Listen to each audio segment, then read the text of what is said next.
যারা ননভেজ ভালোবাসো তাদের মধ্যে কম বেশি সবাই চিকেনটা বেশ পছন্দ করো।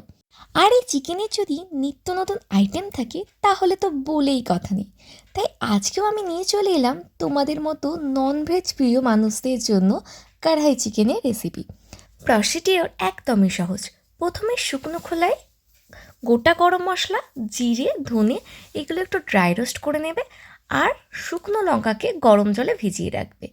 এরপর চিকেনটা আদা রসুন আর লবণ দিয়ে একটু ম্যারিনেট করে রাখতে হবে। তারপর কিছুই না, কড়াই তেল দিয়ে পেঁয়াজ কুচি একটু হালকা ভাজা হলে ম্যারিনেটেড চিকেনটা দিয়ে তার সাথে আদা রসুনের পেস্ট, লঙ্কা গুঁড়ো, হলুদ গুঁড়ো পরিমাণ মতো, আর সাথে টমেটো কুচি আর আগে থেকে ভিজিয়ে রাখা লঙ্কাটার পেস্টটাও অ্যাড করতে হবে।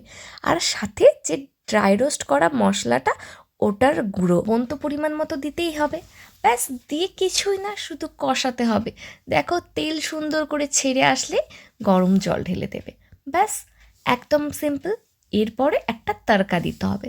সাদা তেলের মধ্যে একটু রসুন কুচি, ক্যাপসিকাম আর পেঁয়াজ কুচি যেগুলো কিউব করে কাটা আছে ওগুলো হালকা সতে করে ওটা আলাদাভাবে রেখে দিতে হবে। এরপর চিকেনের মধ্যে ধনেপাতা কুচি অ্যাড করে আর সতে করা যে ভেজিটেবলসগুলো ওগুলোটার সাথে মিশিয়ে দিলে গরম মশলা গুঁড়ো ওপর থেকে একটু ছড়িয়ে দেবে আর হালকা পরিমাণ ফেস ক্রিম দেবে আর একটু কাসুরি মেথি। ব্যাস, রেডি ইয়াম্মি টেস্টি কড়াই চিকেন।